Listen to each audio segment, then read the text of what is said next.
এবারের বড়দিনের কেকটা দোকান থেকে নয়, নিজের হাতে বাড়িতে বানিয়ে নিন। ঘরে বানাতে পারলে দোকান থেকে দাম দিয়ে কেন কিনে খাবেন? কত কম খরচে এই কেক বানিয়ে নেওয়া যায় ভাবতেই পারবেন না। বানিয়ে দেখুন, দোকানের চাইতেও সেরা হবে। একদম কম খরচে দারুণ কেক তৈরি হয়ে যায়। এতটা খেতে ভালো লাগবে ভাবতেই পারবেন না। বানিয়ে দেখুন, বাড়ির সবাই খেয়ে এত প্রশংসা করবে, অবাক হয়ে যাবেন। নমস্কার বন্ধুরা, নতুন একটা পর্ব দেখার জন্য আপনাদের সকলকে স্বাগত জানাই। আজকে বানিয়ে দেখাবো বড়দিনের স্পেশাল প্লাম কেক বা ফ্রুট কেক। দোকান থেকে না কিনে বাড়িতেই খুব সহজে কম খরচে বানিয়ে নিন। দোকানের চাইতেও সেরা খেতে লাগবে।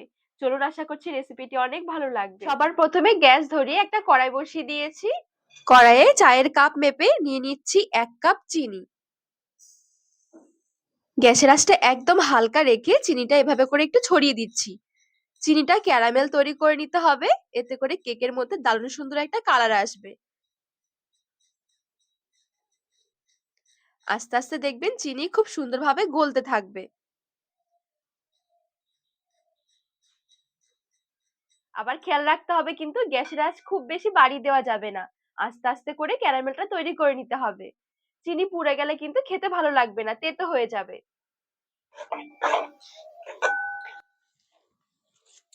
তো নাড়াচাড়া করতে করতে দেখুন সবগুলো চিনি কিন্তু খুব সুন্দরভাবে গলে গেছে। এই দেখুন। এবারে 1 কাপ জল দিয়ে দিচ্ছি।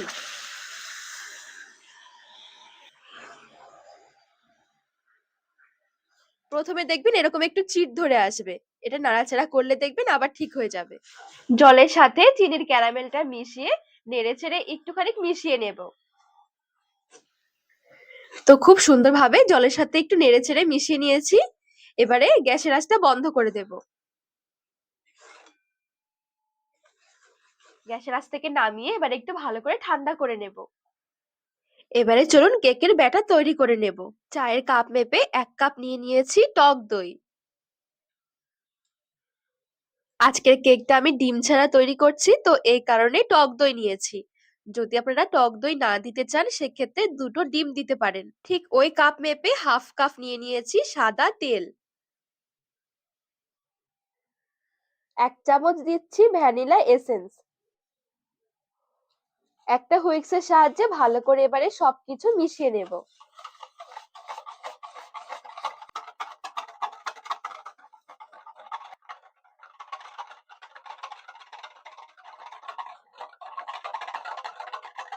আর এদিকে যে আমি ক্যারামেলটা তৈরি করে রেখেছি, ক্যারামেলটা হাত দিয়ে এরকম চেক করে নেবেন।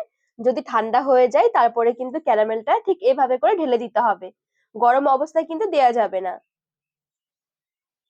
হুইক্সের সাহায্যে ভালো করে এবারে আবারও মিশিয়ে নেব।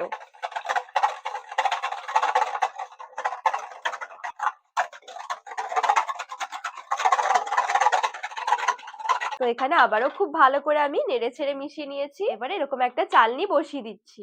চালনির মধ্যে নিয়ে নিচ্ছি কাপ মেপে 2 কাপ ময়দা। অবশ্যই কিন্তু প্রত্যেকটা মাপ একদম ঠিক রাখতে হবে। আর আমি এখানে মাপের জন্য দেখুন চায়ের কাপ নিয়েছি। আপনাদের হাতের কাছে থাকা যে কোনো চায়ের কাপ মেপে কিন্তু কেকটা বানাতে পারবেন। ওই চায়ের কাপ মেপেই 1/2 কাপ নিয়ে নিচ্ছি গুঁড়ো দুধ। 1/2 চামচ নিয়েছি বেকিং সোডা। 1 চামচ নিয়েছি বেকিং পাউডার। এবারে এই শুকনো উপকরণগুলো ভালো করে একটু চেলে নিতে হবে।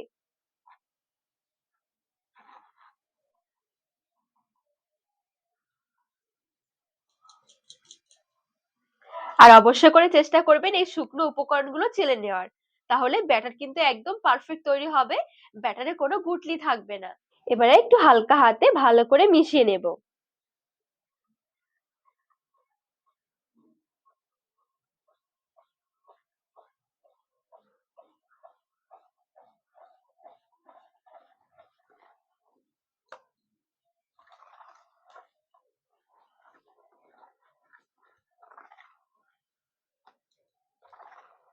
আর এখানে কিন্তু ব্যাটার খুব বেশি পাতলা হবে না।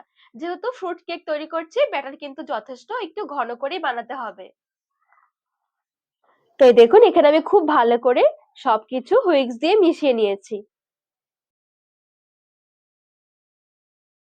যেহেতু ফ্রুটস কেক তৈরি করছি, বেশ কিছুটা আমি এখানে ড্রাই ফ্রুটস নিয়েছি।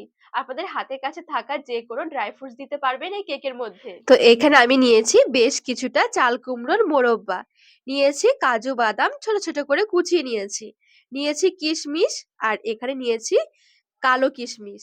এদিকে দেখুন নিয়েছি বেশ কিছুটা টুটি ফ্রুটি। এখানে নিয়েছি আমি কিছুটা চিনে বাদাম, আর এখানে নিয়েছি কিছুটা চেরি ফল। এবারে আমি এখানে নিয়েছি 1 চামচ ময়দা। অবশ্যই করে কেকের ব্যাটারে এই ফ্রুটস গুলো মেশানোর আগে একটুখানি ময়দা মিশিয়ে নেবেন। এতে করে ড্রাই ফ্রুটস গুলো অনেকটাই হালকা হয়ে যাবে, কেক বানানোর সময় নিচে বসে যাবে না। এই দেখুন খুব ভালো করে ময়দা দিয়ে মিশিয়ে নিয়েছি। এবারে কেকের ব্যাটারে নিয়ে নিচ্ছি। এবারে হালকা হাতে মিশিয়ে নেব।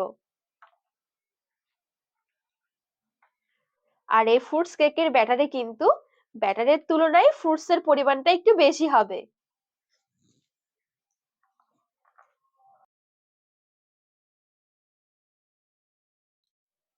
তো খুব ভালো করে এখানে মিশিয়ে নিয়েছি। আর খেয়াল করে দেখুন ব্যাটার কিন্তু কোনোভাবেই পাতলা হবে না, ঘন করে কিন্তু ব্যাটার বানাতে হবে।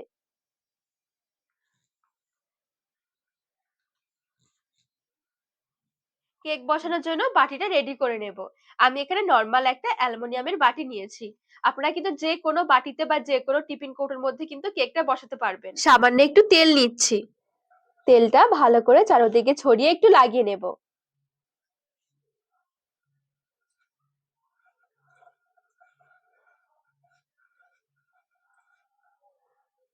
নিয়েছি 1 চামচ ময়দা।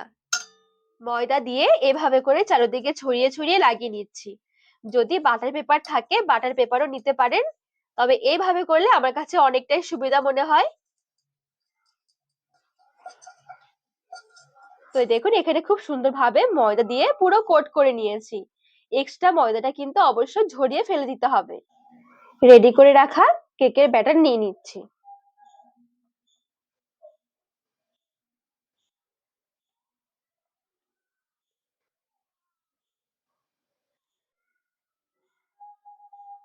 তো এখানে আমি সবটুকু কেকের ব্যাটার খুব সুন্দরভাবে নিয়ে নিয়েছি।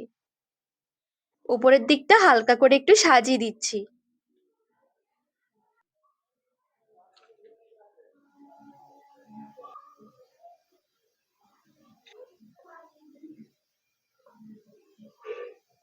তো এই দেখুন খুব সুন্দরভাবে আমি এখানে সাজিয়ে নিয়েছি। আপনাদের পছন্দ মতন ড্রাই ফ্রুটস দিয়ে কিন্তু সাজিয়ে নিতে পারেন। এবারে কেক বসানোর জন্য গ্যাসের উপরে একটা কড়াই বসিয়ে দিয়েছি। কোন রকম ওভেন ছাড়া গ্যাসের চুলাতে কিন্তু কেকটা তৈরি করতে পারবেন। মাঝখানে একটা স্ট্যান্ড বসিয়ে দিচ্ছি, ঢাকনা লাগিয়ে 5 মিনিটের জন্য একটু প্রিহিট করে নেব মিডিয়াম আঁচে। এবারে রেডি করে রাখা কেকের বাটিটা বসিয়ে দিচ্ছি। এবারে ঢাকনা লাগিয়ে মিডিয়াম থেকে লো আঁচের মাঝামাঝি রেখে দেব 30 থেকে 35 মিনিটের জন্য। যদি ঢাকনায় কোনো ছিদ্র থাকে অবশ্যই বন্ধ করে দিতে হবে। তো 30 থেকে 35 মিনিট পর আপনাদেরকে কেকটা দেখাচ্ছি কেমন হয়েছে। তো ঢাকা দিয়ে ঘড়ি ধরে পুরো 35 মিনিট রেখে দিয়েছিলাম। কেক হতে সময়টা কম বেশি লাগতে পারে, তবে অবশ্যই করে কেকটা একটু নামানোর আগে চেক করে নেবেন। একটা কাঠি দিয়ে যদি কাঠির গায়ে লেগে থাকে বুঝতে হবে যে কাঁচা রয়েছে। আর একটুখানি বেক করে নিতে হবে। ওপরে একটুখানি আমি বাটার ব্রাশ করে দিচ্ছি। এতে করে কেকের কালারটা আরো সুন্দর আসবে, সাথে কেকটা অনেক সফট তৈরি হবে। বাটার ব্রাশ করা হয়ে গেলে কেকটাকে আমি ঢাকা দিয়ে এইভাবে করে রেখে ঠান্ডা করে নেব। ভালো করে কেক ঠান্ডা করে নিতে হবে, তারপরে কিন্তু কেকের টেস্টটা দারুণ আসবে। যদি আপনারা ক্রিসমাস বা বড়দিন স্পেশাল কেকটা বানিয়ে থাকেন, সেক্ষেত্রে অবশ্যই চেষ্টা করবেন বড়দিনের আগের দিন তৈরি করে রাখার। আগের দিন তৈরি করে পরের দিন খেলে কেকের টেস্টটা দারুণ আসে। তো মোল্ড থেকে খুব সহজে বের হয়েও যাবে। খুব সুন্দরভাবে এখানে দেখুন আমি বের করে নিয়েছি। এবারে জাস্ট কেটে পরিবেশন করার পালা। খেতে এতটা ভালো লাগবে ভাবতেই পারবেন না। আমি তো বলবো দোকানের চাইতেও সেরা টেস্ট হয়। এতটা ভালো লাগবে, বাড়ির সবাইকে একবার শুধু খাইয়ে দেখুন নিজের হাতে। সবাই পুরো চমকে যাবে। একদমই কম খরচে এই কেকটা তৈরি করে নিতে পারবেন।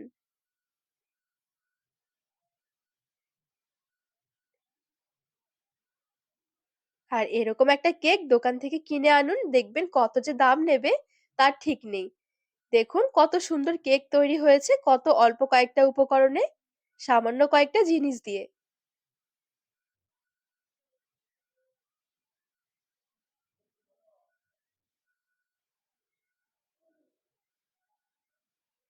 তো বন্ধুরা, আজকে এই কেকের রেসিপি আপনাদের কেমন লেগেছে অবশ্যই কমেন্ট করে জানাবেন। আর রেসিপি ভালো লাগলে চ্যানেলটিকে সাবস্ক্রাইব করে পাশে থাকার অনুরোধ রইল।